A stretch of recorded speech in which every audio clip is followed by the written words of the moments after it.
Good afternoon, everyone, and welcome to our webinar on how to form a successful JV. My name is Lindsay Carey, and I'm with Fedmine. I'm happy to be joined today by two subject matter experts, Patrick McMullen and Fonda New. So quick agenda for today, we'll have some brief introductions on our speakers as well as Fedmine. Then we'll get into our presentation, and we should have ample time at the end for Q&A. Please use the Q&A feature within the Zoom webinar. We will also be sending the slides and the recording to all registrants this afternoon. So who is Fedmine? Well, Fedmine was founded in 2004, and we're a business intelligence platform that analyzes and simplifies the increasingly complex federal business landscape in real time. We provide our clients the visibility they need into their addressable market of business opportunities. With Fedmine, you can receive twice daily alerts based on opportunities and contracts within your addressable market, build a pipeline of recompete and newly forecasted solicitations, dissect your competition, quickly view agency profiles, and much more. The beauty of Fedmine is that you can tailor it to any market and any agency. So how do we do this? We are integrating data from 17 different sources, and actually we're adding another source that I'll talk about as we get into our presentation. It is around JV data, the SBA mentor-protege agreements. So we are doing this all through our backend database technology. Everything is done through the technology. And some of our sources include FPDSNG, Beta.SAM, USA Spending, GAO, VIP, GSA, and more. While our main clientele are government contractors themselves, both large and small, primes and subs, anyone who has a need for federal spending can use Fedmine. Federal spending and opportunity data, rather, can use Fedmine. This includes federal agencies, PTACs, and various other support organizations. I am pleased to formally introduce our speakers today. Patrick McMullen is a retired U.S. Air Force Lieutenant Colonel who began working in federal government contracting 30 years ago, where he wrote RFPs and did proposal evaluation. He is currently an independent consultant, helping a wide range of large and small businesses with capture planning, proposal management, and proposal writing. He is also working on a step-by-step guide for writing SF 330 proposals. Fonda New is the founder and CEO of QRI, established in 1986 in Baton Rouge, Louisiana.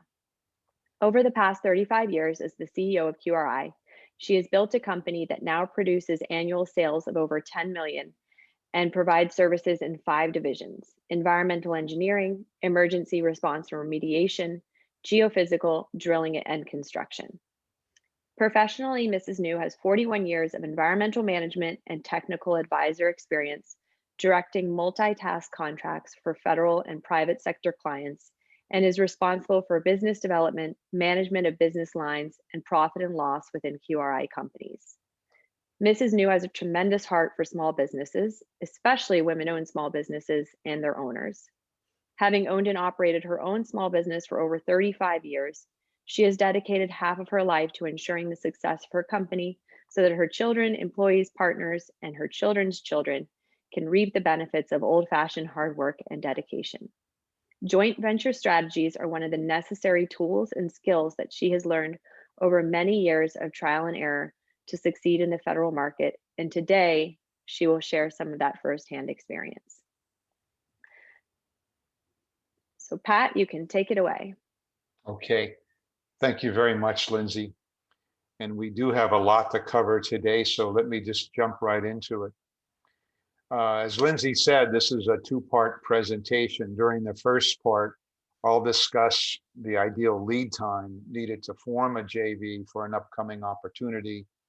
And then we'll also do a series of about 10 data mining demonstrations, typical of the things you can do to help you make the best decision on a JV partner. And along the way, I'll sprinkle in some lessons learned. In the second part of the presentation, Fonda will talk about her experience executing work under various JVs, along with a lot of other highly relevant topics to what we're doing today. capture planning. We always have a huge diversity in our audience here that's logged on. And I know some of you are new to the federal government world and are not familiar with the detailed steps and timelines for capture planning. Unfortunately, that's a separate webinar, and we've decided this morning that we'll look at possibly doing a capture planning webinar in the fall, because we just don't have the time to go into the details of it here today. Anyway, to move forward. As for the others on the presentation today, if I asked 20 clients to tell me how they do capture, I'd get 20 variations, but all 20 would contain the main elements that you see here on the screen. Now, if this is a JV presentation, what has this got to do with today? Well, today is all about showing specific searches to support decision-making during each phase of capture planning. And the first lesson learned, it's very difficult when two firms form such as an all small men or protege JV for all kinds of poor business logic, and they try to find a way to work, a way to win work. They quickly become that classic joke about a solution in search of a problem. I begin with capture planning because it really helps you avoid falling into that rather common trap. Next slide. The earlier the better. The earlier the better. After about, if you're estimating something is coming out in September, yeah, starting about 9 months out in the January before, that's a good timeline. When you get past 9 months, when you're doing capture planning earlier than 9 months out, not that it doesn't always make sense, but there's usually a declining return on investment. And this excludes any time to do a joint venture. Now, again, to those who are not currently doing capture or are not doing it thoroughly, from personal experience, it's frustrating and it takes a lot of discipline because it's so iterative. And I know from firsthand, owners get a little frustrated because they feel staff is wasting time, and as an owner, they're wasting money. But if you're the person in charge, you really need to stick with it because it always has a dramatic increase in win rate. Next slide. There's really three situations, and we're going to be thematically talking about it throughout the day. You can have either two large businesses in a JV or two small but non-8A firms in a JV, and there's no SBA involvement. You can form a JV pretty quick.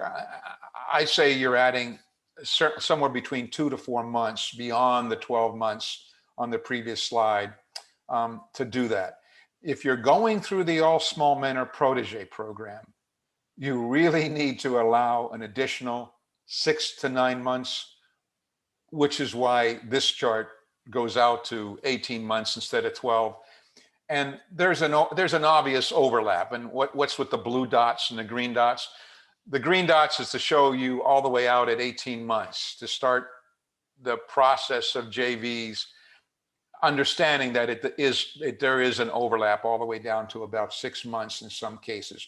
But I mean, the bottom line is that you really can't do the heart and soul of capture planning until that JV is finalized. The bigger point here, and the bigger point of this slide, is not to get to an exact number of months. It's making sure you understand if you're intending to use a JV, you really need to start early. And as far as the lesson learned, don't oversell. Don't oversell how fast you can put together a JV. Go make a new mistake. I got that one covered. Next slide. I get asked this all the time because I started tracking JV growth in 2000, and I've been doing presentations. Really, the first one was in 2008 on all facets of JVs. A lot of things have happened to spur the huge growth. Yeah, part of it was that somewhere around 9, 10, 11, industry finally figured it out, and we began to have good relationships. In 2017, and this is redundant to just about everybody on this Zoom call, an even bigger issue was the all small men are protege, which opened the floodgates. But in talking to the end users with the Corps, with the Navy, with the non-DoD agencies, there's been a real growing appreciation on the government side to their lower risk that they can achieve by awarding to a JV. And that's huge. And that's not just to a small business backed by a large business. That's all JVs. And we'll talk about that here in a second with the data mining. And of course, we're also seeing all those large GWACs and those mega MATOCs, and they're really driving it too. That's it. Next slide. I'm a hired gun. I'm a consultant. I make a living delivering on a promise of a win rate of 50% for proposals. And quite honestly, I typically have an expectation to win 75% for a client. Is working with a JV firm easier? Yeah, I wish. It's a huge advantage. I mean, I don't need to drill through the bullets there. You have more of everything. You're going to make a better meal. You got better ingredients. I wish I only wrote for JV proposals. Next slide. But here's the problem. Is it hard to find a good JV partner? I'm going to talk about that a little bit, and I know Fonda is going to talk about that a little bit. We're going to very quickly switch now to just doing, for my part, just doing the data mining. As you'll see in a moment, if you'll just back up a second, Lindsay, I'm sorry, I got a little ahead on the cues there. If you're a small business looking for a large business mentor, there's few mentors for the many proteges who are in search of a partner. Plus, some of the additional mentors, they've made a corporate decision not to form a JV with a small business just due to the perceived risk. And the lesson learned, and this is really common for me, and I'm sure it's more universally common. Everybody wants to form a JV. So you find yourself, and not just at conferences, because we don't have conferences anymore. Hopefully we're getting them soon. But just in all sorts of interactions with Sammy and otherwise, you're talking to a peer and they're talking to you and they're saying, let's do a JV. But your first task always has to be making sure that the person you're talking to has executive support. Because without that, you're wasting time. And if you would now switch to the next slide. And let me just say right now, I'm not a neutral presenter. I don't know that I've qualified to be a Fedmine addict, but I think I'm headed in that direction. I don't know if there's a 12-step for it. I'm always pressed for time. I want data. I want a lot of data, and I want it in a visual format. I don't want you to give me a table, which I then have to do things with. I am literally on Fedmine every day. So what we're going to do right now is we're just going to pose some really simple, basic questions and let Lindsay walk through the demos. And the first one is, are JVs really growing across the entire federal government? And if so, where, what agencies, what NAICS codes? Lindsay, go ahead. Floor is yours. Thanks, Pat. So this is not our first JV webinar, and we have been talking about the growth of joint ventures. And this is just a very simple search highlighting that growth, looking at new awards made in FY15. And the next tab I'm going to show is compared to FY20. But some of the types of things you can see are, who are those JVs? Who are the top JVs? And also, how many obligations are they comprising in relation to the total obligations? So there's 544 in FY15. You can see the top agencies. This doesn't really change. Same with the top NAICS codes. I mean, it's mostly in the AEC. You can also see the percentage of small versus other than small. So as Pat mentioned, JVs can be large businesses, two large businesses. Moving on to the next tab here, same search, but now we're looking at FY20. So you can see the dollars have increased substantially and the number of companies have also increased. We're seeing the same top 3 agencies though, and relatively same NAICS codes. What you're seeing in a search like this, it really is only a fraction of the value of it. All we are showing is that the numbers have about doubled, and the numbers of the dollar amount of awards have almost doubled, but even more than that, the number of entities that are participating has more than doubled.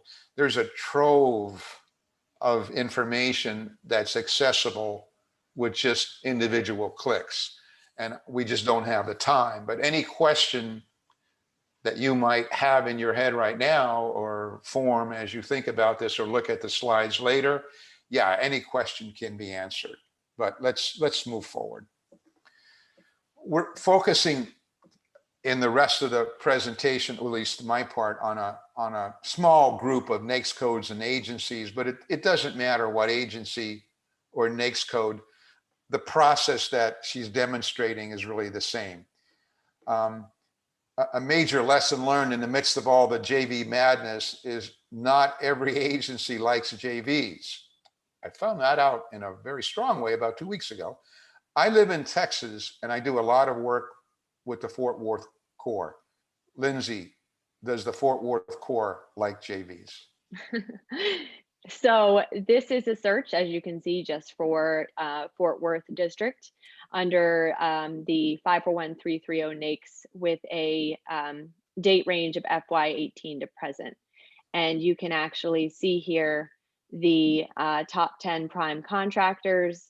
3 of the top 4 are JVs, 4 of the top 10 are JVs, and over 50% of those awards went to joint ventures. So I would say in this particular agency, yes. And like Pat mentioned, you can do this for any agency, any NAICS code, and get that type of data.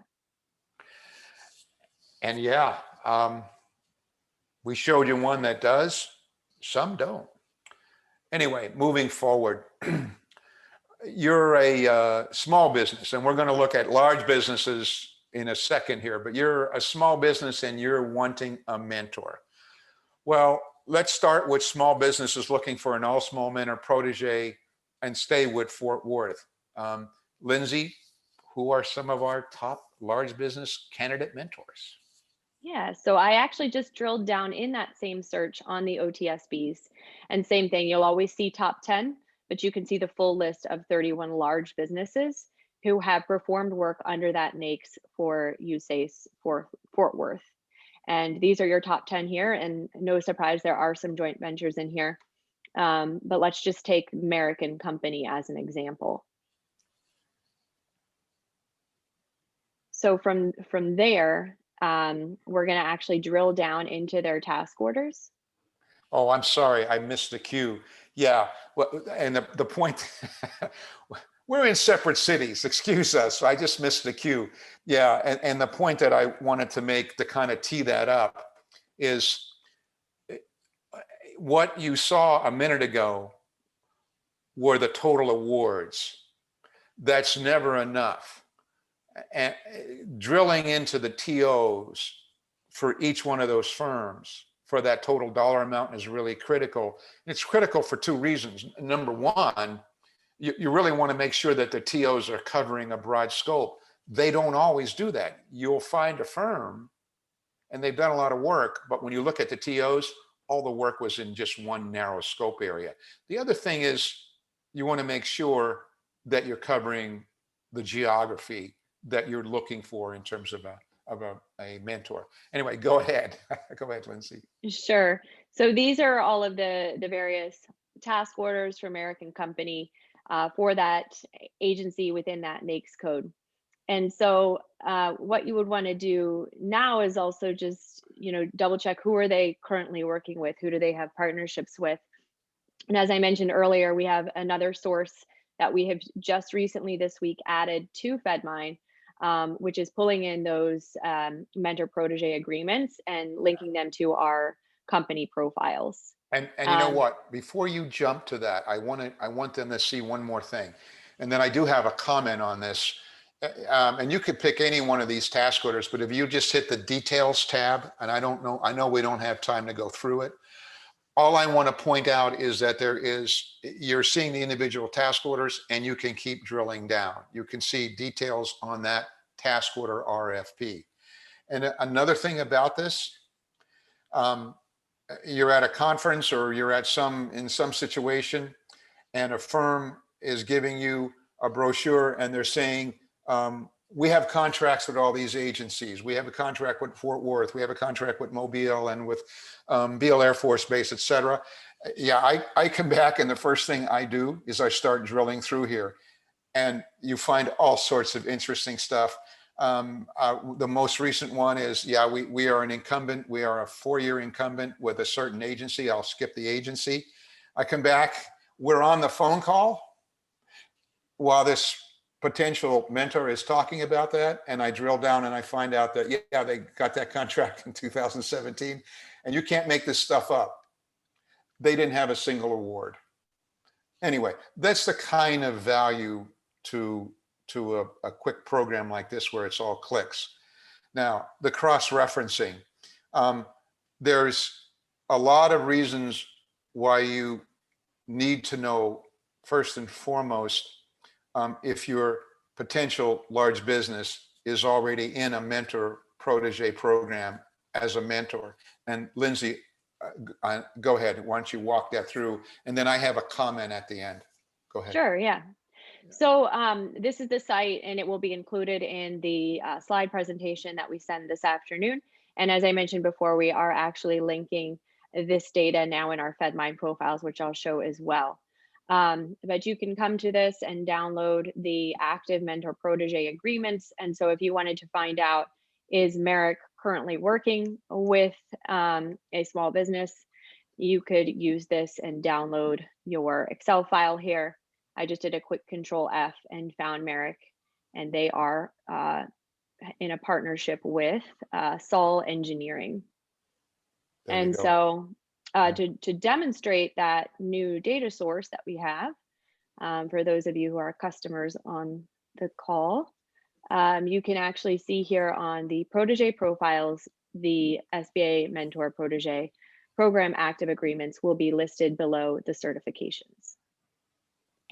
I just looked at our time here, and I'm going to go ahead and do the large business search. This is one that I actually went to Lindsay with last week just to clarify I was doing it the right way. Call comes in from a state agency in North Carolina. They have 2 large businesses headquartered in North Carolina. They're looking for proteges in San Antonio. 4 criteria: how to be an 8A, how to be an SDVO, how to have quals, extensive quals, really a primary NAICS code in 238220. That's the mechanical NAICS code, and how to be a prime in that NAICS code. The person I was talking to thought that would be quite a search and said, can you get back to me in a week? Lindsay, show them how long it takes to do that type of a search if you're a large business seeking a protege. So it takes seconds. You just need to configure your search based on the criteria. So we had the call, it was very quick, and we came up with 2 companies that met this specific search criteria. You can see K-Air and AATD LLC. If you drill into the profile, I know another qualification was their 8A certification. You can actually see that information here, as well as their exit date. Another report that we have actually in Fedmine is also very helpful, allows you to see year over year dollars, and you can plug in either an 8A entrance or exit date range, locations, agencies, NAICS codes, same thing, to identify those potential partners if you are looking for an 8A. And so this is a quick list of 156 8A companies who are exiting the program 5 years plus from now. So being able to see that, and also who they've worked with. If you expand, you can see the agencies, their end customers here. If they're also a verified SDVOSB or VOSB, you'll see that information as well, along with any of their other socioeconomic indicators in their full profile. So oh, go ahead. short answer, it was a very easy search to conduct to find specific protege for this company. Yeah, I could go on. I want to talk about and actually have Lindsay demonstrate the issue of NAICS codes versus PSC. And I don't want to get too data geeky here, but here's the bottom line. You can't just rely on NAICS codes. You have to be looking at the PSC code when you're looking at a firm's experience with any agency.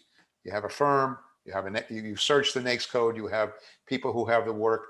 You have to drill down into the PSC codes. And Lindsay, I'll make a comment on the end. Why don't you just talk about that? Sure. So using the same example of the 541330 NAICS, and really any NAICS code, but I see it a lot with the engineering services. It might not necessarily be the AEC engineering services. It could be IT engineering. So when you're identifying a mentor or a protege, it's really helpful to also pay attention to the PSC codes. So with the top 10 PSC here, as you can see, only two are those AEC PSC codes. So just something to be aware of when using data for identifying potential partners. Yeah, three very specific examples. Mobile District uses 541330, not environmental NAICS codes, to do the overwhelming majority of their environmental work. Fort Worth never does anything other than AE work under their 541330. And there's a number of DoD agencies and non-DoD agencies that use 541330, and they do IT work under it. So you have to drill down to the PSC code when you're early on searching for anything, really. And we're running out of time, but I'm just going to go through one last one. And that is what I always call the 80-20 demo.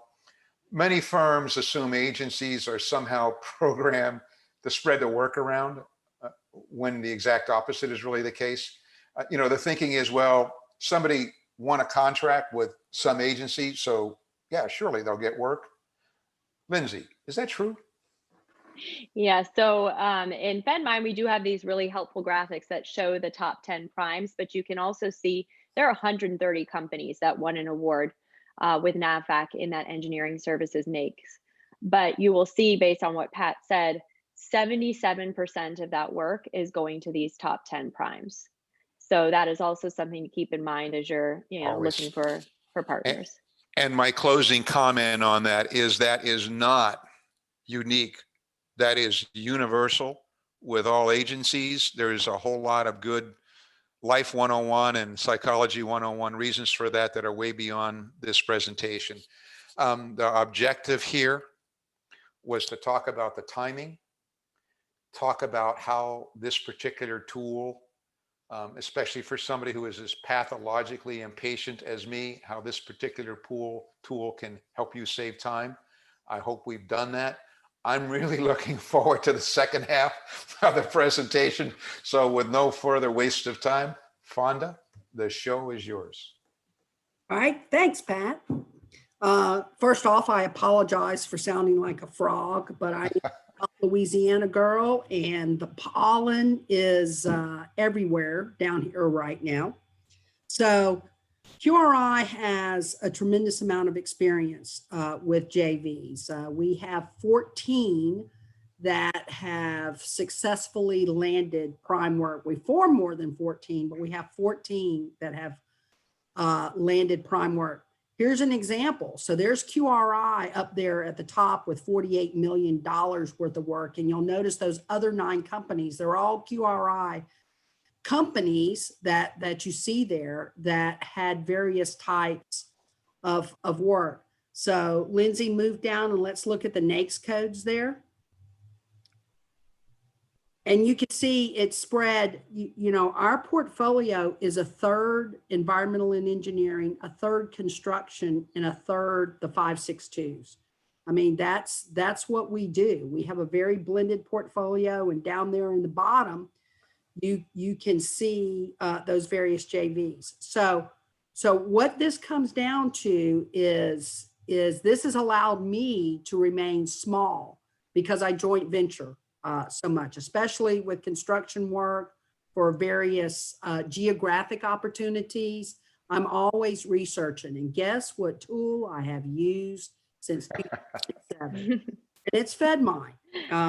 I've used this tool. When I first discovered it, we were literally fixing to go to a Sammy event on a Friday night, and no, it was an AGC event that Sammy was at with for the lower Mississippi Valley. And I got so addicted to this tool from the beginning because I used to spend a tremendous amount of time on FPDS, writing macros in Excel, et cetera, to get this kind of information. So you have to, once you learn how to search, how this one goes, I put in all of my DUNS numbers in the quick search part of this, and I can keep my entire portfolio, and then I have it memorized, all my competitors, all my competimates, and all of my mates. I mean, in our world, we have plenty of competimates. Tetra Tech is my mentor in the All Small program. I spent 5 years getting Tetra Tech to be my mentor. None of this happens overnight. So let me emphasize this. I don't care whether you have Fedmine or whatever tool that you're using. It takes hard work and perseverance. And a joint venture typically takes 18 plus months before you're going to see fruit in it. So one thing to also notice, there's two joint ventures that will show up here pretty soon. One of them's QRI Tetra Tech that we have wins in. Keep in mind, Department of Defense on FPDES, thus Fedmine, does not have to update their data till 6 months after award. So, you know, for DOD, the non-federal are pretty instantaneous. The DOD market is 6 months behind because of national security, et cetera, on it. So you don't know everything just because you have the data. You also have to chase the award information on FBO. You know when somebody's been awarded on ones that you've chased. So can I have the next slide, please?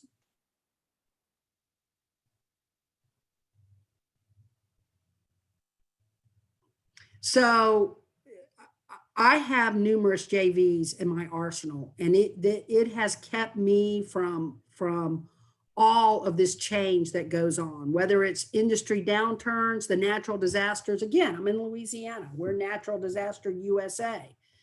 The mergers and acquisitions, you know, when URS sold to AECOM, when CH2M Hill sold to Jacobs, you know, both of those, all four of those companies are clients. It always causes a downturn in your money while they're figuring things out. Joint ventures really do help in all of that. The political, social, and economic events that are going on. I believe we're in one of those right now called COVID. JVs help you in your arsenal. We have gained a fair amount of market share by JV and with the incumbents in various core districts. Though we're a small business, we are a prime contractor in 14 core districts. It certainly improves your infrastructure, and I'm going to show you why on that, because you have to develop systems and processes to be able to effectively run that joint venture. That joint venture is a subsidiary company of your company. You have to be able to run that company. So it forces you to improve your infrastructure. Definitively, we started all this joint venturing because we were afraid to go head on up against an AECOM or a Tetra Tech. So we like to manage our 5-year averages with our joint ventures. You hear me using the word competitive all the time. I have a joint venture with IUTA. I also compete against IUTA. The same goes for Stell. We're competimates. Sometimes we're competing, sometimes we're mates. And it's a good relationship and it can be done. And to be blunt about it, though Tetra Tech is my mentor, there's sometimes I compete against my mentor. I mean, so that is a culture that you have to learn in the federal market. All of that competing and competimating helps you with all these sharing of relationships. You get to understand, hey, how do we win this type work? You also can go and capture certain companies that have niche expertise that the variance agencies want. We came out of Oilfield USA closing the sludge impoundments of the oil field. So that HTRW experience that we had and our ability with geophysics and the ability to close these nasty sludge impoundments and core on them was pretty important. So we like to pair up with other companies that have niche expertise, and you offer that to the Tetra Tech types, and it makes for a good team that you can win things. All those improvements that you see, it definitively improves your cash flow, personnel, geography, your qualifications, your market share. You heard Pat say that he would rather write his proposals for JVs because it's combined experience. It's a big deal. It was a total, accident for us. We didn't realize how it would increase our bonding and increase our ability to go into different NAICS codes. But it also decreases your risk. And that's why the feds like it so much.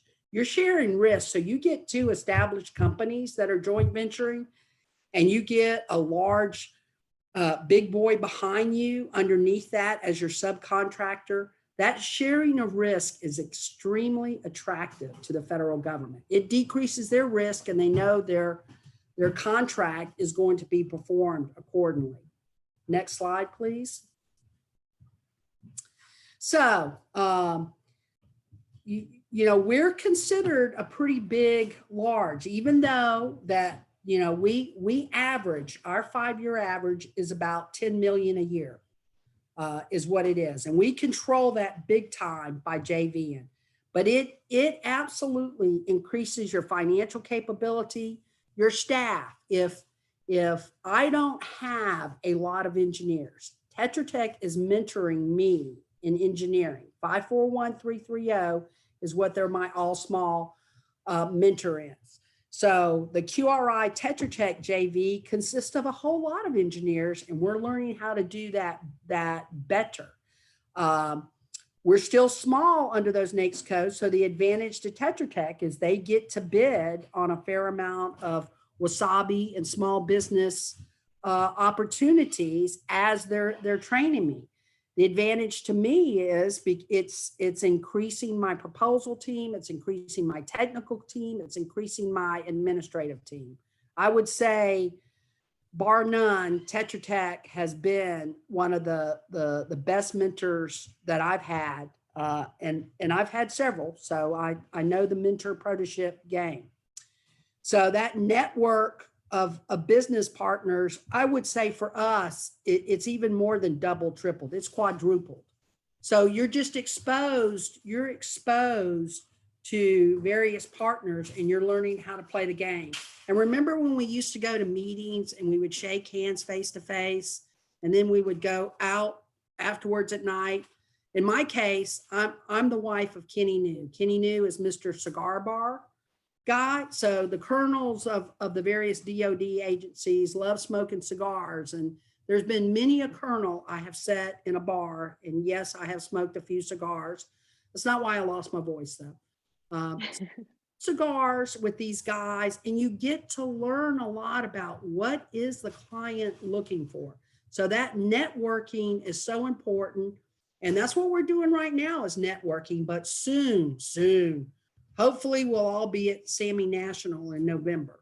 Soon we'll get back to all of that. Your system capability has to increase to have joint ventures. You've got to be able to have extreme formal processes and procedures to measure and keep everybody happy so you know what's going on.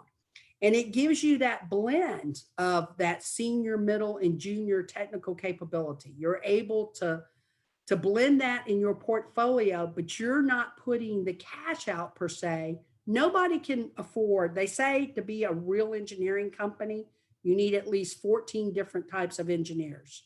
That's pretty expensive payroll overnight to go hire 14 engineers. Go to the next one. So definitively, our winning rate overnight increased from this meshing of these various capabilities. And it's exactly what Pat said. We had more projects to pull from, more past performance, certainly improved our geographic coverage. Our systems improved over time. It certainly gives you more bandwidth to do the marketing and the business development. And you certainly have a bigger technical capacity to perform. But you've got to figure out what your niche is. What makes you unique? Why can you call on a Tetra Tech and tell them, hey guys, I was looking at your portfolio on Fedmine, and I wanted to tell you about our ability to do this, this, or this. So, I mean, you have to be prepared. So when you go talk to them, it's just like talking to an agency. You have to know what it is that they're doing in the federal government. And it's impressive when you walk in there and go, I know you have this, this, and this, and this, and this. And I run everybody's portfolio. Before I go to a Sammy small business, I know where people are working. I know who I'm going after.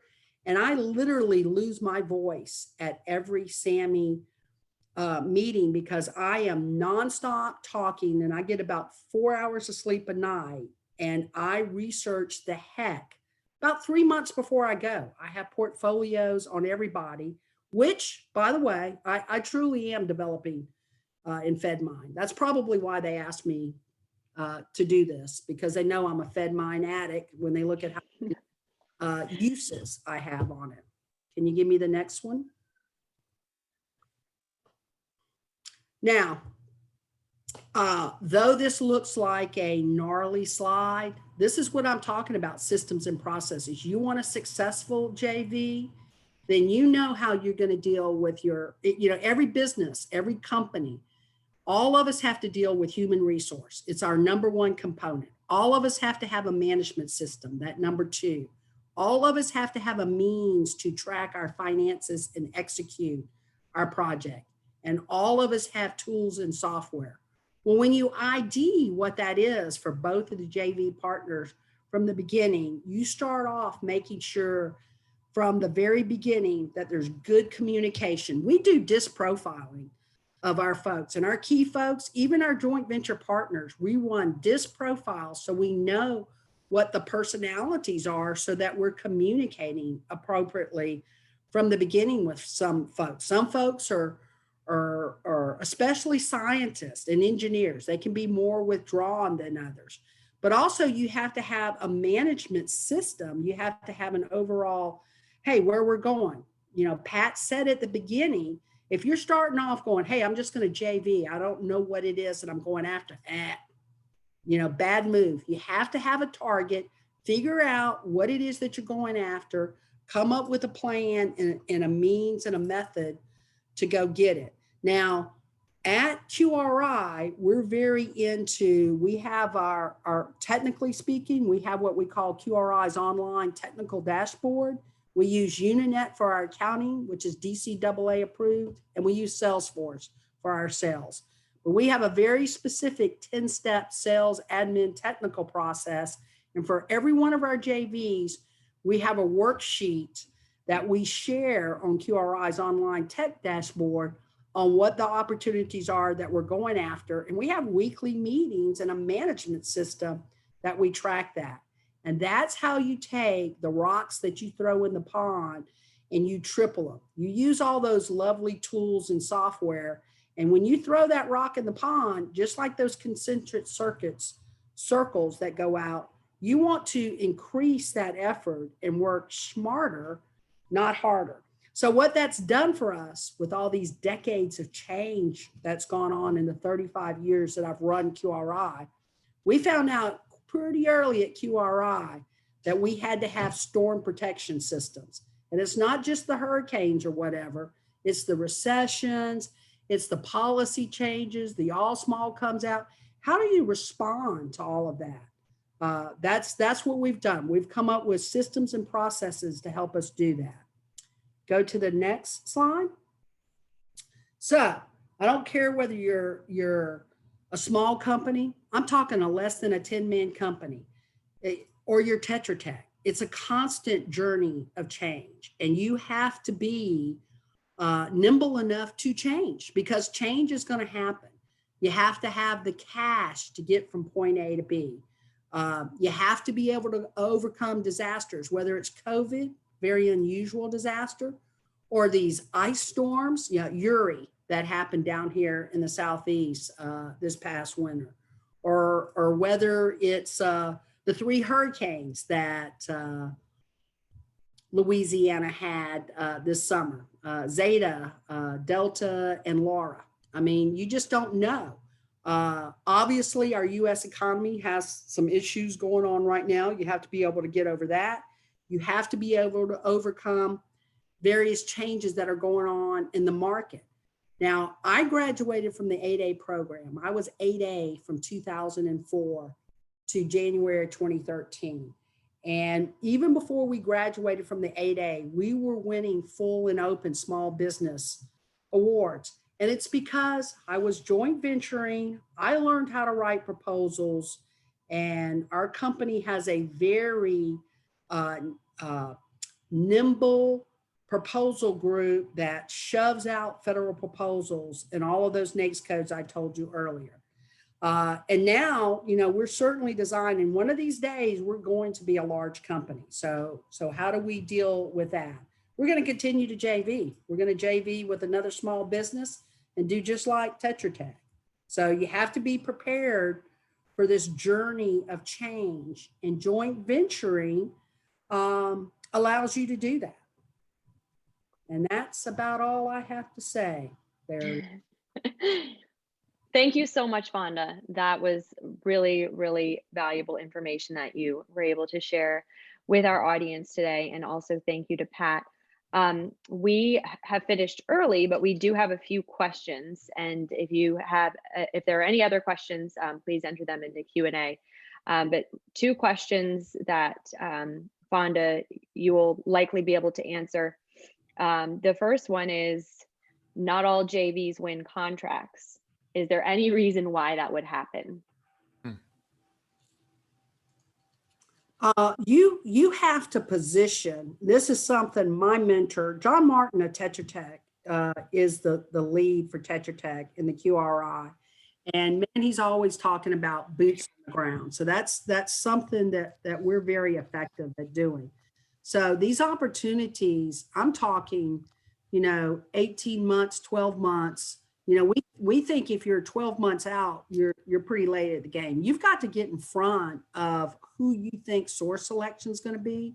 And not everybody knows that. You have to get in front of them and speak appropriately about your team and let them know who that team is before that bid ever comes in.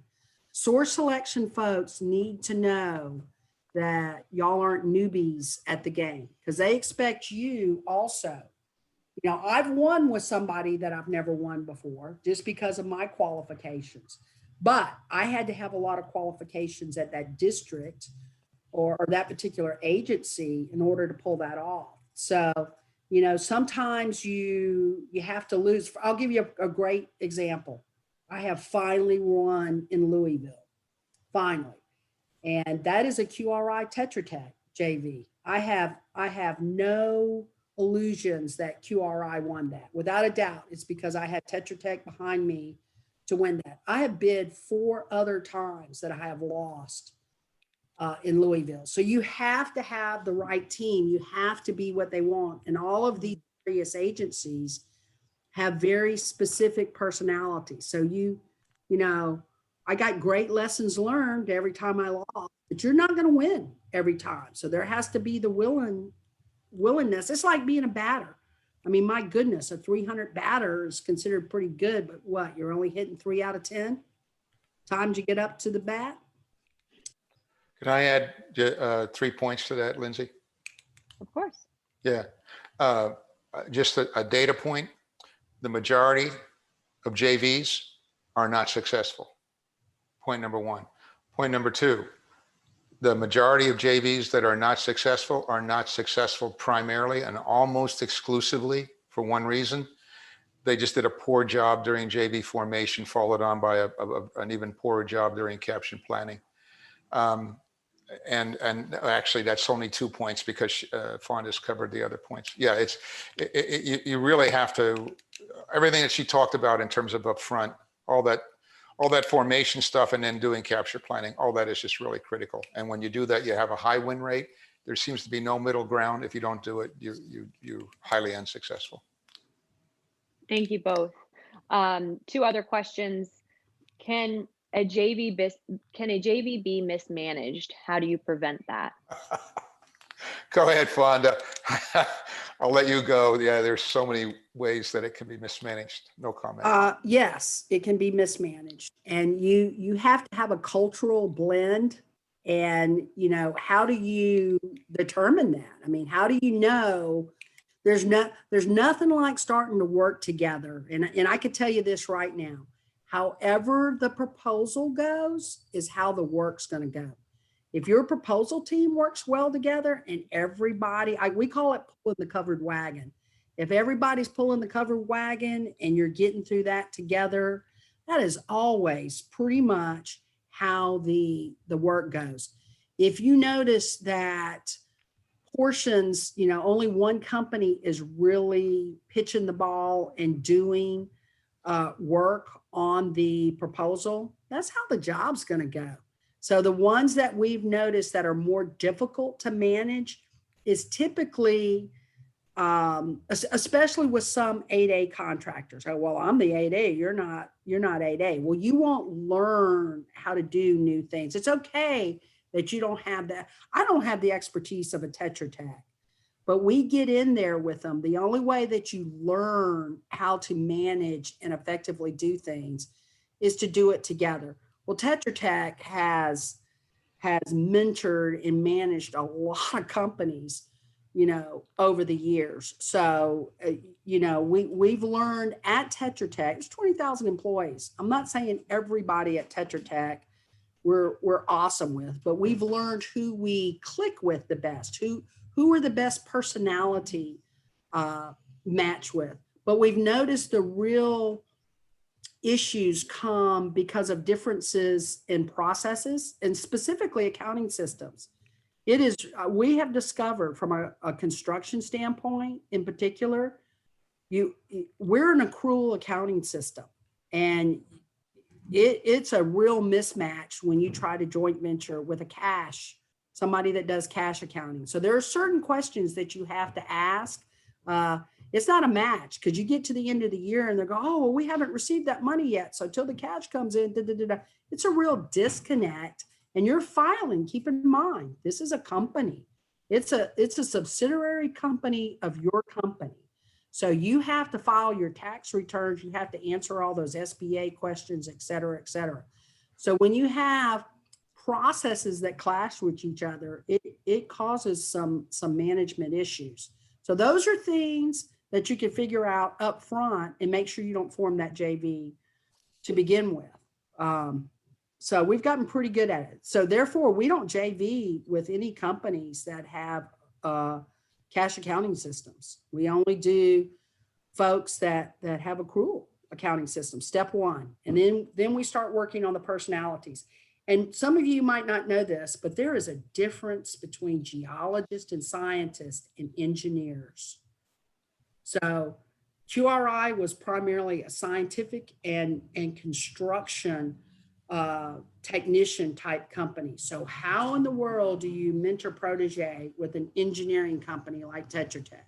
There are ways to do it, and we've come up with it. So that's the other problem. There's such a cultural mismatch sometimes if you don't set up how to do that. Yeah, Lindsay, if I may, just one other comment. Most of the firms I know of who do the JV, and they don't do the operating agreement. The operating agreement is typically longer than the JV agreement. Most of them that I write and negotiate are between 10 and 20 pages, and everything that she's saying, it's all detailed. It should all be detailed in the operating agreement, which should be completed right after the JV agreement is made, and it eliminates a lot of those issues.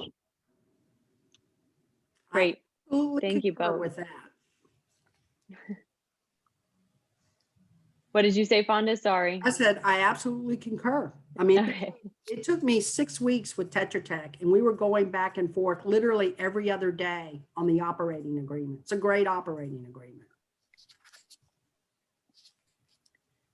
All right. So that was actually it for questions.